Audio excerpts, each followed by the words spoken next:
sister came from Greece, and every morning she'd like to have a soft-boiled egg, okay? Yeah.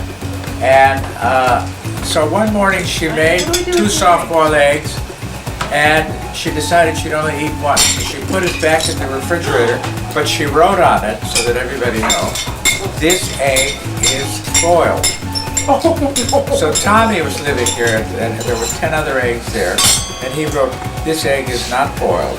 This egg is not boiled. So you could get yourself a quart of milk in the middle of the night if you wanted. It was a cold milk machine. That's another thing. He doesn't want to be a corporation lawyer or to be making an awful lot of money because he's interested in helping people at destitute or poor people and so forth, and that lives up to his to what he promised himself to do. I didn't know where anything was. Didn't speak Greek. We went out with him. We went to a restaurant. He's ordering in Greek. I'm like, this is heaven, baby. The dude's got a chunk of hash. He knows how to order food in Greece. I'm like, how is that? The waitress, he said, Florence, that's your name? She said, yeah. He says, Florence, how's the meatloaf? Because usually I get indigestion. So he says, my father makes it, but he makes delicious meatloaf. I never get indigestion. We hesitated to say we'd see each other immediately. Of course, they said. Effie said, come on over. We've got a dinner here. And we said, oh, that's we wouldn't interrupt. No, she said. We'll simply make the bowl larger. Well, your dad had a sense of humor, which was actually funny. And it really enjoyed telling stories. So it was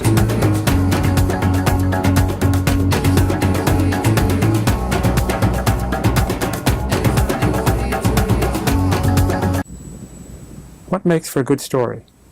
Humor, tragedy, profundity, drama, or perhaps a combination of all 4. I'm a storyteller. I write stories. Tonight we'll listen to other storytellers as they tell stories and discover what makes for a good story.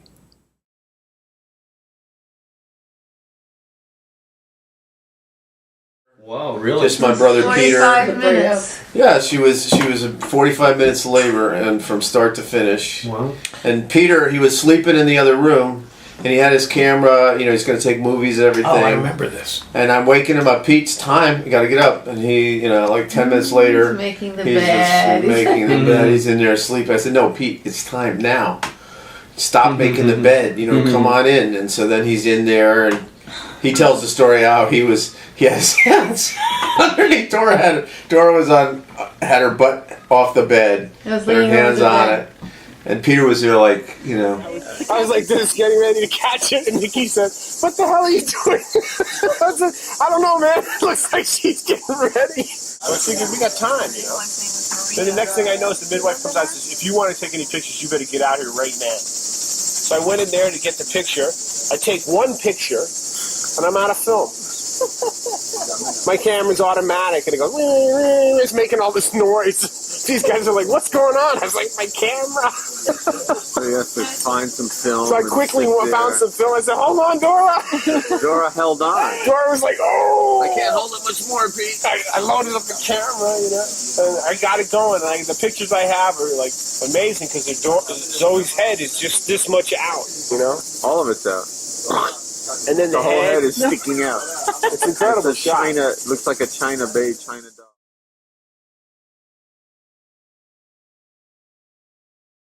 Father was fine. We got married, we lived in Chicago, and we got married in Brooklyn, right? We had the big formal wedding in Brooklyn. And we got all these presents from the relatives here and friends, and there are millions of presents. And we lived in Chicago. We lived in Chicago, so we couldn't take them with us, and we left them for the basement. They had a private home in Brooklyn, my mother and father. We left them there, and I get a letter from Stella. And Stella says, "Effie, take your wedding presents real fast because they're disappearing. They're going away. Father, whenever there was a wedding, we'll go down the basement, pick up one of our presents, and we'll give it away." And one of the things, which I think is very funny, we had a big set of pots and pans and stuff. So I understood. We left it there, and he takes them to Pittsburgh to Maria and Bill. And the present. And they were our wedding present.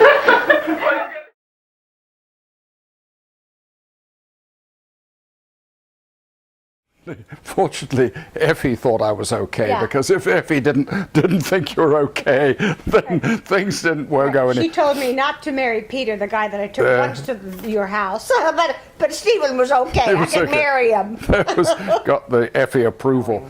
And that's when your little beastly dog Charlie, I'm up there going like this, getting ready for the shots for the catalog, and Charlie's chewing my feet. Charlie the dog. He's a puppy.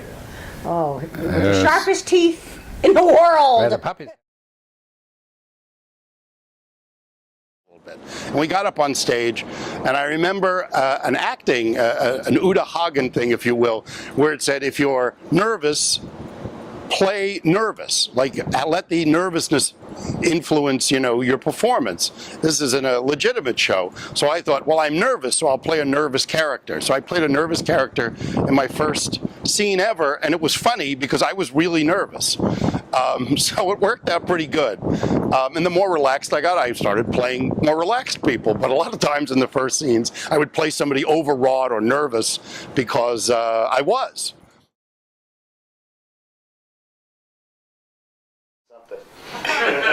And soon Tom invited me to be in the Jam, which at that time was held in a cute little space in the basement of a bar that smelled like vomit. It was good. It only cost $800 a week. And there were perks. We didn't have to shower because dishwater would rain on us during the course of the show.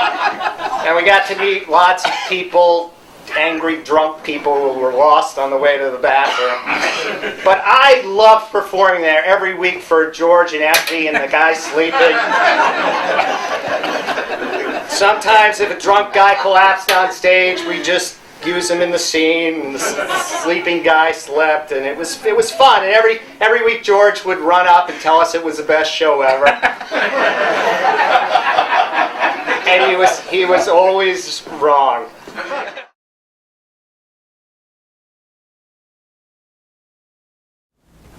We were very close as a family. We had an odd habit, at least the three boys did, which was we called our parents not Mom and Dad, but George and Effie. And that seemed unusual to a lot of people. And one of George's friends asked me once, why do you call them George and Effie? And I said, well, until we were teenagers, we had to call them Mr. and Mrs. Soder.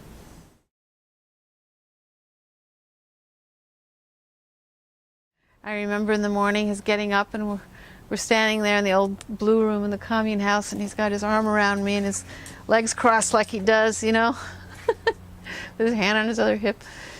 And he announced to his family there, the commune family, that we were having an offspring. I always remember like this little coil or something that was going to be birthed, spring. It was funny. Chris told me to come out of the First National City Bank at 112th and Broadway holding a gun above my head and a bag in the other arm, which I faithfully did. As I came running out of the bank holding a gun up, and I heard a voice say, "Hold it, stop." And it turned out it was a couple of policemen there. They didn't have guns drawn, but they were very concerned about what I was doing. I think they had a feeling we were just a bunch of kids, but I think today in 2009 I probably would have a bullet lodged in my chest for that.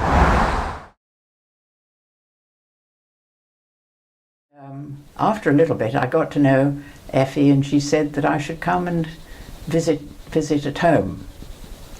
So I arrived at this magnificent apartment on Riverside Drive and met George and Tom and Nick, and it was great fun. I was most impressed and loved them dearly. And as the years went on, I was encouraged to read at night well, in the early years, just to Nick and Tom, because Peter hadn't arrived yet. And we read stories, but after a bit, Nick said to George, apparently, please not have Carol go on reading, because she reads crooked, meaning that the British accent was getting in the way. He and I were engaged, we went to visit her aunt where her grandmother lived in Massachusetts. And I was being very charming and so forth. So in the morning, or dinner, I said that I'd like to make a toast.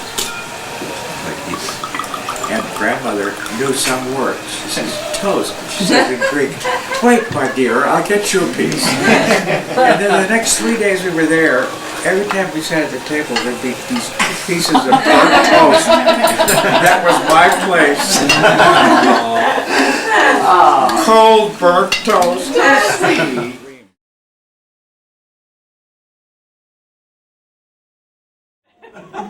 So one time he called me up in December 8th, and he said, I'm having chest pains. You think you could take me to the hospital? I said, okay, Dad, I'll come over and get you right away. I got a taxi, we took him to the hospital. When we went there, we stayed for 45 minutes. He said, look, I feel better now, let's leave. I said, no, Dad, we've been here for 45 minutes, this is stay. So we stayed, and he had a heart attack, a massive heart attack. He almost died. Luckily, he had the presence of mind to have a heart attack around 4 doctors. They all put him together, and he lived. He lived through the heart attack. It's traumatic for me. That was over 25 years ago. About 15 years later, he said, I'm having some chest pains. He called up Tommy. He said, Tommy, you could take me to the hospital? I'm having some pain. Tommy took him to the hospital.